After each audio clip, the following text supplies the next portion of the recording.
sistema prevê alterações nos tributos brasileiros, entre eles no Imposto sobre Transmissão, Causa-Mortes e Doação, o ITCMD, conhecido como Imposto de Heranças. Com isso, os impostos nessas situações podem aumentar. É sobre esse assunto que a gente conversa agora com o Dr. Frederico Glitz, advogado, mestre e doutor em Direito pela Universidade Federal do Paraná, UFPR. Bom dia, Dr. Frederico, seja bem-vindo ao Jornal do Educativa.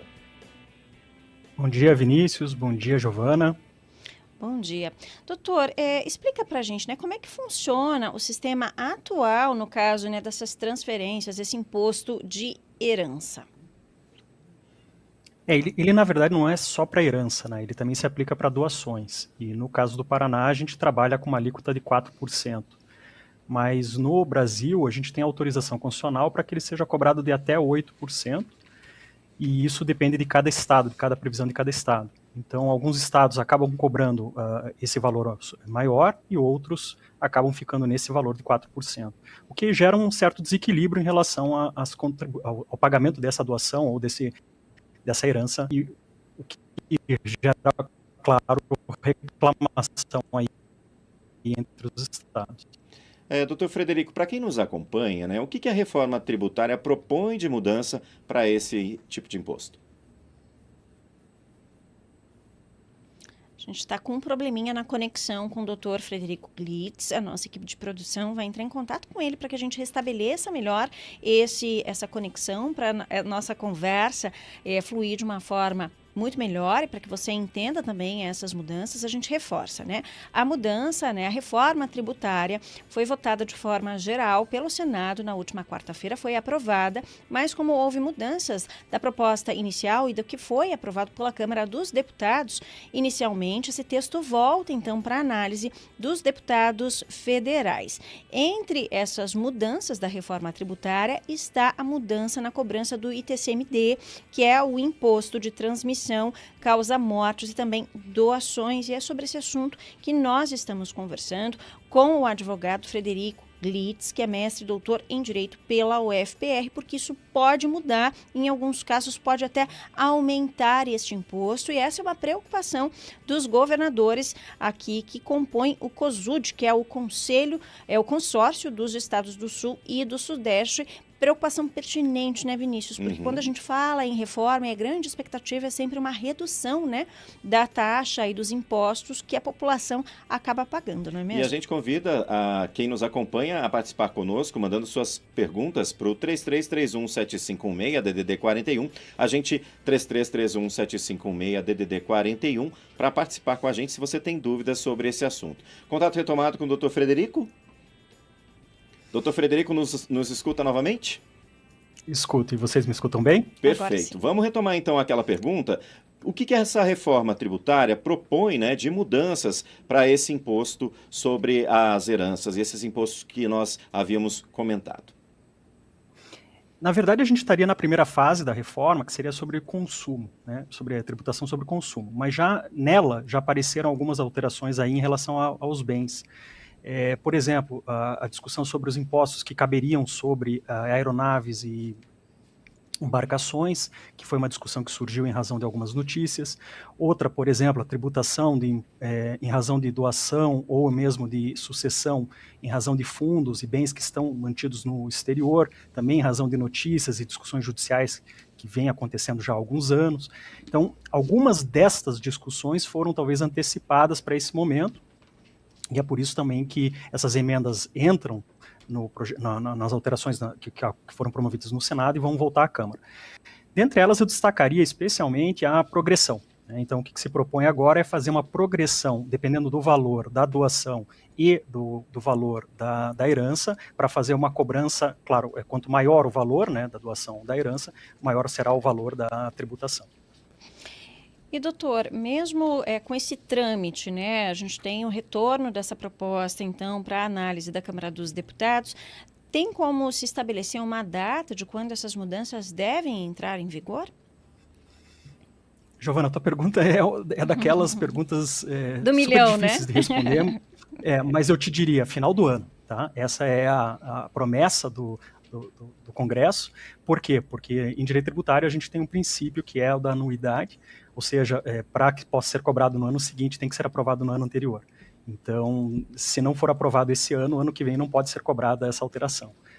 Então tem que ser esse ano e a gente ainda tem um espaço de tempo para que haja essa alteração. E aparentemente o governo tem legitimidade suficiente para conseguir aprovar essas alterações todas. Nada que não, assim, ainda que a gente esteja discutindo isso dentro de um contexto maior de reforma, nada que já não possa acontecer, tá? Inclusive dentro do estado do Paraná, por exemplo. Quando a gente fala de uma alíquota de 4% para ITCMD, a gente pode ter essa alteração de alíquota, por exemplo, acontecendo desde já, para que ela seja aplicada a partir do ano que vem, e de 4% a gente vai, por exemplo, para o teto de 8%. Então, dentro desse contexto, a gente já trabalha com esse cenário de uma certa, entre aspas, insegurança, dentro claro, da razoabilidade jurídica aqui, há algum tempo. Então, a população precisa se acostumar com essa ideia desde já, efetivamente.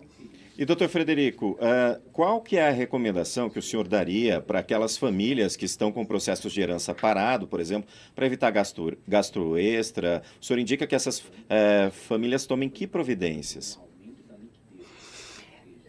A gente sempre pensa que o cálculo deve ser feito, né? E que cálculo é esse? Existe um certo canto de sereia aqui do chamado planejamento sucessório, no sentido da eterna economia de tributos, né? E por que isso não é verdade sempre e deve ser tomado com bastante precaução, né? Porque muitas vezes o custo que se tem para implementá-lo ou para se realizar ele acaba sendo mais caro do que efetivamente o que vai se pagar de tributo. E ele exige, do ponto de vista da organização prévia e posterior, muito mais trabalho do que efetivamente se tem de ganho. Então, o que eu diria para as pessoas de um modo geral, e não apenas aqueles que têm herança, tá, Vinícius? E aí, essa é uma questão muito importante. Toda a organização, do ponto de vista de patrimônio, ela exige tempo. E aí é um tabu no Brasil a gente falar de morte, né? Mas desde o empresário que tem ali a sua sociedade e já começa a planejar como que vai ser a transferência desse negócio para a próxima geração, até efetivamente aquele que já pensa como que vai deixar os bens para os seus filhos, netos, enfim, ele precisa pensar que não só essa é uma questão de uma decisão pessoal, que eventualmente existe um momento oportuno, um momento de uma decisão sua em que essa decisão vai estar madura, também um momento de preparação daqueles que vão receber, né, de educação, de especialização, enfim, de maturidade para receber aquela nova função, mas também em relação aos custos que vão importar para isso. E aí, dentro de toda essa organização, o custo tributário vai ser só mais um deles, né?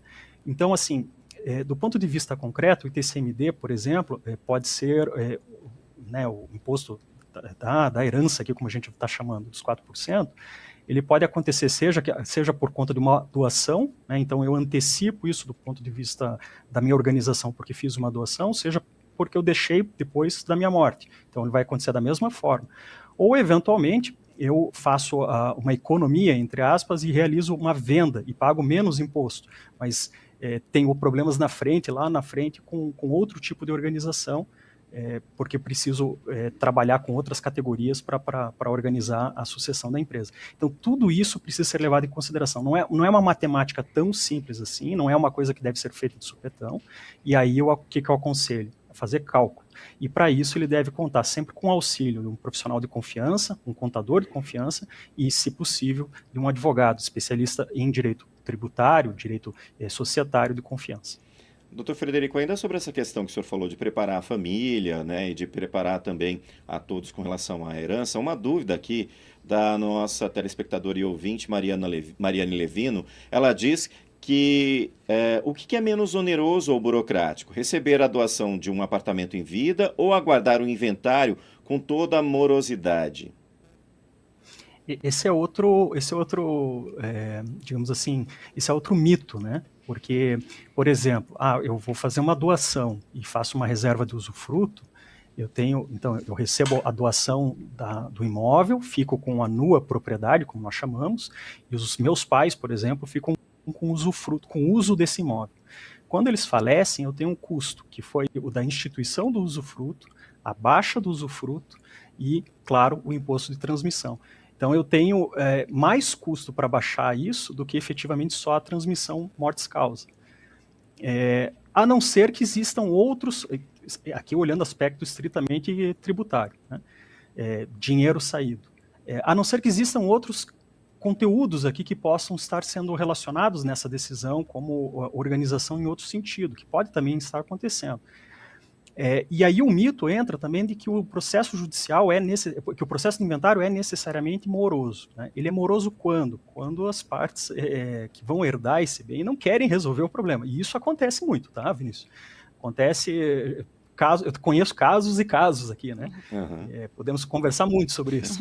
Mas se você, por exemplo, tiver consenso entre os herdeiros, um inventário pode ser feito, claro, preenchidas as condições da lei, pode ser feito em cartório, sem muitos custos e feito de forma muito rápida. Então, nesse sentido, claro, pagando o imposto devido, obviamente. Então, não necessariamente ele é demorado, ele tudo tem a ver com essa organização que é dada. Então, também de volta, não é só uma questão de imposto, né? Não é só uma questão de dinheiro, é também uma questão de organização que queira ser dada por aquele que é o titular do patrimônio para o fim da sua vida e para a titularidade do patrimônio que queira a destinação do patrimônio que queira dar, né? Certo. Doutor, a gente agradece a sua participação aqui no Jornal da Educativa e deseja um ótimo dia, uma ótima semana. Eu que agradeço a vocês, uma boa semana para todos nós.